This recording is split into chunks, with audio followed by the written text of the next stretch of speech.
Car enthusiasts can be difficult to shop for, but I've made a list of things that have made a big difference in here that I think that you or the person that you're shopping for would appreciate. In coming up with this list, I wanted to focus on a few things that really changed the game for me in here and things that you're actually going to use for years to come, starting with the ceiling lights. My dad and I installed these lights about 6 years ago when I moved into this house and we finished the garage, and getting some decent lights so you can actually see what you're doing makes a big difference.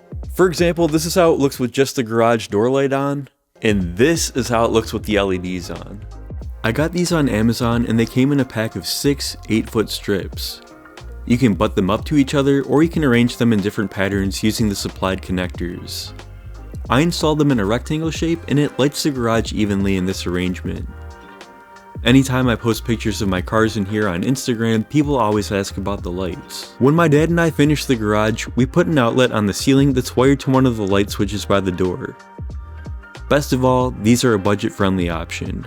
This set that I have still sells for around $120, which is about what I paid for them several years ago, and I think that dollar for dollar, this might be the single best quality of life upgrade on this list.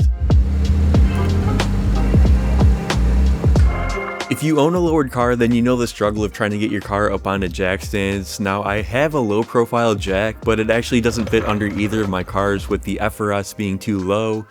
In this one, the jacking point is really far back from the bumper. In the past, I would pull up onto stacks of plywood or anything that I could find laying around to give the car more height to get the jack under, but I finally bought a pair of these ramps, and it just makes your life so much easier, and it's one of those things that I wish that I would have bought 10 years ago.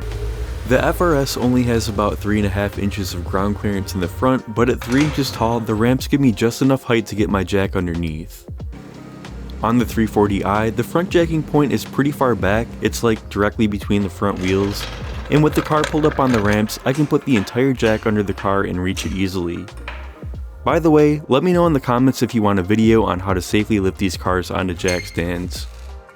So the brand that I have is called Max Hall, and they go for around $35 on Amazon for the pair, and these ones are rated for 4,400 pounds or 2,200 pounds per ramp, which is well within spec for both of my cars.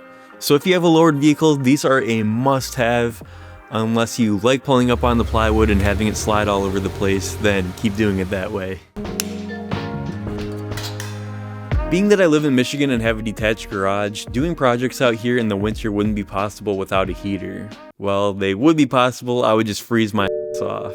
Around the time that I moved in here, I bought this kerosene heater and it has served me well. So I had done some research on garage heating and eventually landed on kerosene as the ideal solution for me. You can buy these 1-gallon kerosene containers at most hardware stores, just like buying a carton of milk. And you might even find kerosene at some gas stations, you just have to make sure that it has the 1K rating, which is for indoor use. The heater that I got is made by Dynaglow. This one has a battery powered igniter, but I just use a lighter to start it. This model has a fuel gauge so you can check the level at a glance. Twist the knob to raise the wick to the highest position, open the door, and light it. When you're done, hit the switch on the side to extinguish the flame. As far as safety, be sure to use a carbon monoxide detector and test it regularly. Keep a door or window cracked open for ventilation and have a fire extinguisher nearby when it's running.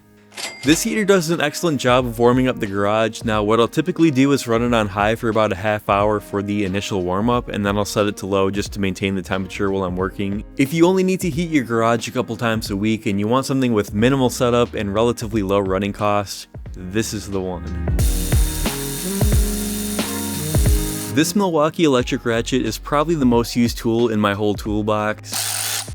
Practically any project that I'm working on, I'll grab this and then whichever size sockets or Torx bits that I need. This is another example of one of those things that the first time that I used it, I was like, where has this thing been all my life? This seriously saves the day when you have to take out like 20 of the same bolt or bolts with super long threads.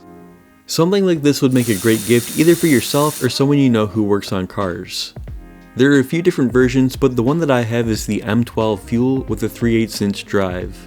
I got the kit that came with the tool, charger, and 2 batteries for $230, but you can also buy the bare tool for $160 if you already own compatible batteries.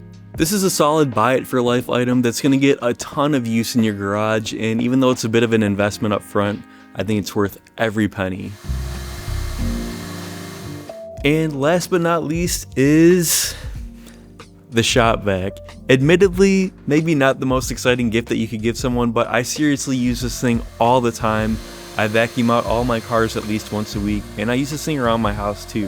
When choosing a vacuum for your garage, I would recommend getting one that can do both dry and wet. So about a month ago, the water heater in our house took a crap and flooded the basement, and this thing saved us. So whether you're a homeowner or even a renter, it's just a good thing to have on hand. I went with the 5-gallon, which is the smaller version of this model. It has a compact footprint and fits in my storage cabinet, or you could even throw it in the trunk of your car if you need to suck things up away from home. You can find replacement filters for this model pretty easily too. The 5-gallon version is around $130. Looking for more ideas? Car cleaning products always make great gifts too. I'll link some of my favorites down below along with some of my car cleaning videos if you want to see them in action.